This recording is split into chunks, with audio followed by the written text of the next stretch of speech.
Yeah yeah before that Venugopal గారిని అడిగే కంటే ముందు ఒకసారి కాంగ్రెస్ పార్టీ సైదే గారు ఇప్పటికే పోటాపోటీగా అటు జనసేన ఇటు తెలుగుదేశం పార్టీ అటు భారతీయ జనతా పార్టీ ఉన్నారు, ప్రచారంలో కూడా దిగుతున్నారు. కాంగ్రెస్ పార్టీ కొంత లేటుగా ఎన్నికల్లోకి వచ్చినా కానీ వైఎస్ బ్రాండ్తో వెళ్తున్నారు. 9 గ్యారెంటీలో 8 గ్యారెంటీలో 9 గ్యారెంటీలో ఒక స్లోగన్ తోటి వెళ్తున్నారు. కర్ణాటక తెలంగాణ తరహాలోనే ఏపీలో. బట్ ఇప్పటికిప్పుడు ఉన్నటువంటి పరిస్థితుల్లో ఈ గ్యారెంటీలు మిమ్మల్ని ఎంతవరకు సేవ్ చేస్తాయి, ఎంతవరకు ప్రజల్లోకి తీసుకెళ్తాయి? అసలు బలమైనటువంటి నాయకత్వం తెలంగాణ విషయంలో తీసుకుంటే గనక చాలా బడ నాయకత్వం, రాహుల్ గాంధీ కానీ సోనియా గాంధీ కానీ వీళ్ళంతా ముందు నుంచే ప్రచారాలు స్టార్ట్ చేయడం జరిగింది, భారీ బహిరంగ సభలు పెట్టడం జరిగింది. కమింగ్ టు ఏపీ విషయానికి వస్తే ఇంతవరకు అట్లాంటి ప్రణాళికలు కనిపించట్లేదు. భవిష్యత్తులో ఎక్స్పెక్ట్ చేయొచ్చా కర్ణాటక లాంటి తరహా నాయకుల్ని, డీకే లాంటి వాళ్ళను మళ్ళీ ఏపీకి ఏమైనా తీసుకొచ్చే అవకాశాలున్నాయా? కాంగ్రెస్ పార్టీ ఈ ఎన్నికల్లో ఉందా ఈ పోరులో, లేదంటే కొంచెం వెనకడుగులో ఉందనుకోవాలా? ప్యాకేజ్తో పనిచేసే వాళ్ళకి ప్రణాళికలు ఉంటాయా? ఆయన ప్యాకేజ్ అంటున్నారు తెలుగుదేశం పార్టీ నాయకులు. సైదా గారు, రావు గారు అట్నే మాట్లాడుతుంటారు.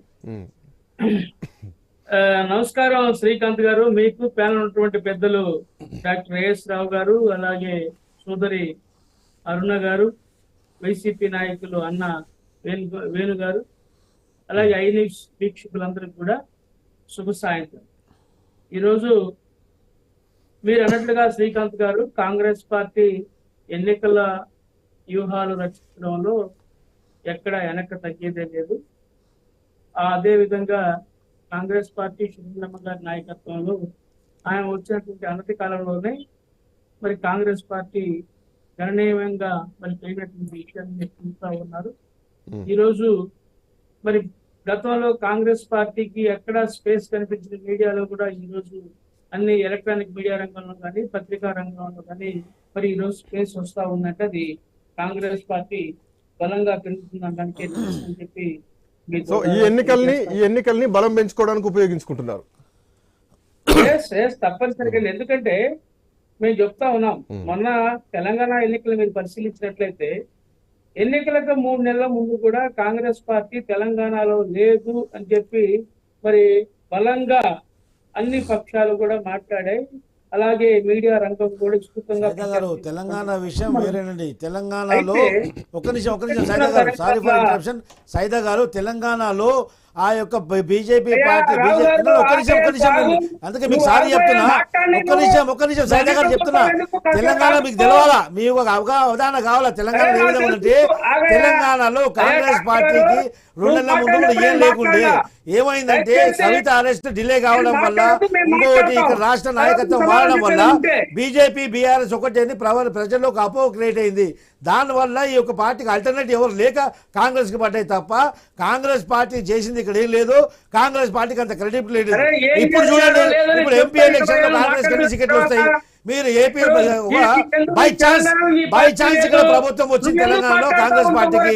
దాన్ని చూసుకొని మీరు ఏదో అక్కడ కూడా ఏదో చేస్తామని చెప్పేసి జగన్మోహన్ రెడ్డి ఇచ్చే ప్యాకేజ్ త్రూ అక్కడ పనిచేస్తున్న వాళ్ళు ఇప్పుడు వాళ్ళు ఏమంటారు, మాకు స్పేస్ కలిగింది. స్పేస్ కలిగించింది జగన్మోహన్ రెడ్డి కదా, అనుకోవడం తప్పు కాదు కదా. స్పేస్ కలిగేసింది జగన్మోహన్ రెడ్డి కదా, వాళ్ళకి స్పేస్ కలిగేసింది జగన్మోహన్ రెడ్డి కదా, స్పేస్ కలిగేసింది జగన్మోహన్ రెడ్డి కదా. ప్రజల్లో ఉన్న అపోహది, ప్రజలు ఉన్నటువంటి ప్రజలు నమ్ముతున్న విషయం అది. నువ్వు doctor, PhD doctor, MBBS doctor నాకు అర్థం కావటంలా. నువ్వు తెచ్చుకున్న డిగ్రీ ఏదైనా ఫేక్ డిగ్రీ అర్థం కావటంలా.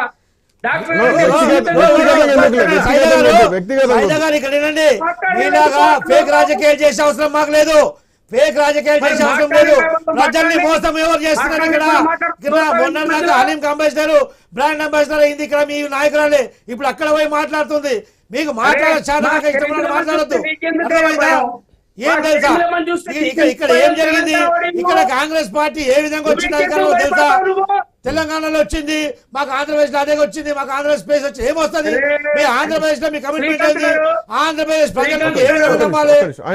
చెప్పండి. ఆయన మధ్యలో ఈ విధంగా మాట్లాడడం సంస్కారం కాదు, సాంప్రదాయం కాదు. సంస్కారం కాదు. నేను చెప్తున్నాను మీకు, తెలంగాణలో ఏ విధంగా కాంగ్రెస్ పార్టీ అధికారంలోకి వచ్చింది మీకు అవగాహన ఉండాలా. తెలంగాణ మేము ఇచ్చాము, తెలంగాణ నాకు మాకు లేఖ వచ్చింది. నీకుంది. 2 నాకు నెలల వరకు లేఖ తెలంగాణ నీకుంది. ఏం లేకుండే. నాకు లేఖ నీకుంది. ఓవర్ నైట్ ముందు నీ లో కాంగ్రెస్ పార్టీ అధికారంలోకి వచ్చిందంటే తెలంగాణ అధికారం రావడానికి కారణం ఏంది? ప్రజల యొక్క మైండ్ సెట్ నువ్వు ఏ విధంగా చేంజ్ అయింది? మీరు అన్నట్టు అంటే ప్రజల మైండ్ సెట్ తో పాటు ఇంకొకటి నాయకత్వం బలంగా ఉండడం, ప్రచారంలో దూసుకెళ్లడం, ఒక పిసిసి అధ్యక్షుడిగా బలంగా ఉన్నటువంటి ఉంది. నాయకుడు ఉండడం, అది ఇవన్నీ కూడా కూడా ఫ్యాక్టర్స్ ఉన్నాయి కాబట్టి అపోజిషన్ ప్రజలు అనేది టర్న్ కావడం వేరే జరిగింది. పార్టీ లేకపోవడం వల్ల తెలంగాణ తెలంగాణ కాంగ్రెస్ కూడా తెలంగాణ పాలిటిక్స్ కర్ణాటక గారు- ఎఫెక్ట్ తెలంగాణలో ఉండొచ్చు, కర్ణాటక తెలంగాణ ఎఫెక్ట్ ఏపీలో ఎంతవరకు ఉంటుంది? ఎందుకంటే ఏపీలో ఉండే ఇక్కడ సమస్య లేదు అక్కడ. ఇక్కడ ప్రతిపక్షంగా అరే కాంగ్రెస్ చెప్పండి, పార్టీ ఉంది, ఆయన మధ్యలో ఏపీలో ప్రతిపక్షంగా కూడా లేదు. ఎందుకంటే చెప్పండి. ఒక చిన్న బ్రేక్ తీసుకుందాం, రైట్ బ్రేక్ తీసుకుందాం. సైదా గారు బ్రేక్ తర్వాత మీ దగ్గరకు వస్తాను. ఒక చిన్న బ్రేక్ తీసుకుందాం. బ్రేక్